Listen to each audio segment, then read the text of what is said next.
Welcome!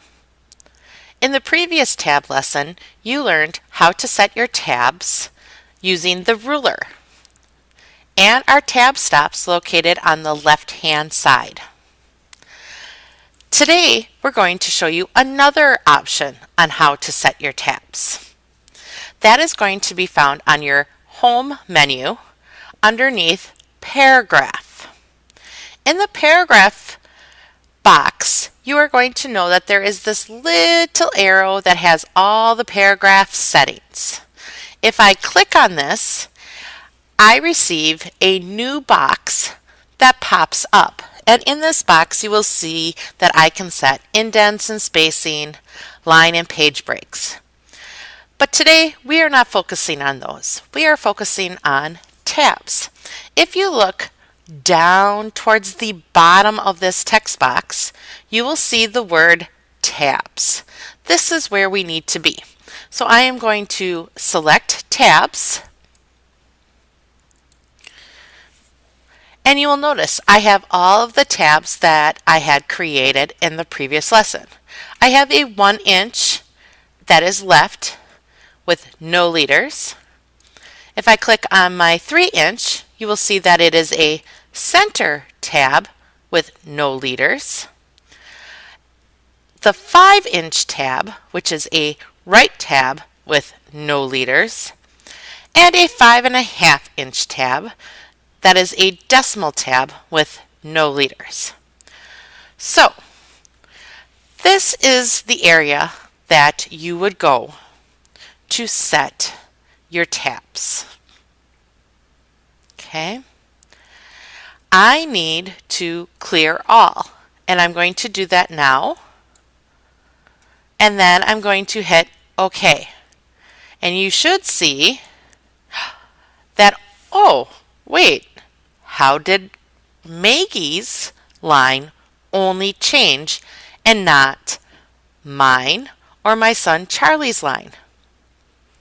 The answer is quite simple. We forgot to highlight our text because otherwise it will only show you the difference on the one line that the cursor is at.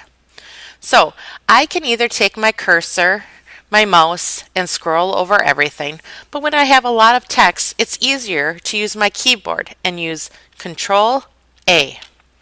And as you can see, by choosing those two keys on my keyboard at the same time, it has selected all of my text.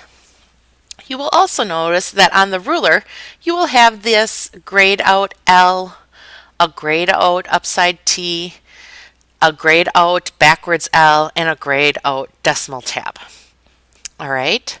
So again, here we go. We go to our Home menu, go to our Paragraph settings by going to the little side angled arrow, click, and we're going to choose our tab button again. Okay, and here we want to hit clear all, and now we can set our tabs. Now we have two places that we can actually change. The one that we are going to, and anytime you are setting up a tab, is going to be this tab stop position. So for this one, I'm going to set my first tab at 0.75. That would mean that my tab should be set in this vicinity. And I'm going to set a left tab. But this time, I want to have leaders. And for this one, I'm going to use the 2. I should have dots going from my first name to my middle name. But before I can set anything else, I must hit Set. Now you will see that it is located underneath and on the top. The top is blue, which means that we can change this or set a new tab stop. So the second one that I'm going to change is the center tab. And I'm going to move that to 2.28. And I'm going to make sure that it is center. I'm going to make the leader this time the version 3, and I'm going to hit Set. I'm going to make my right tab at 4.6, select right, make it a leader of 4, and hit Set.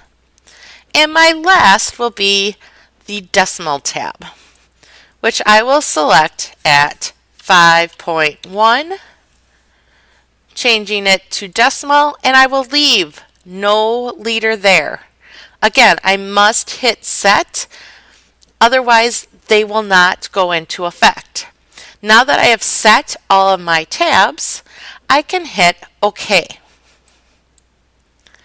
And you will notice that we have a dotted line between the first name and the middle name, a dashed line that is more centered between the middle name and the last name, and an underline between the last name and occupation. Those lines are your leaders.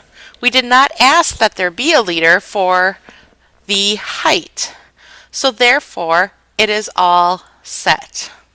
And again, everything is the same, it just has moved in position. I find this the easier way to set all of my tabs by highlighting the selection that I need to set this format up, and then going to the paragraph settings box and selecting tabs. That way I don't miss anything. Plus, I really enjoy the leaders.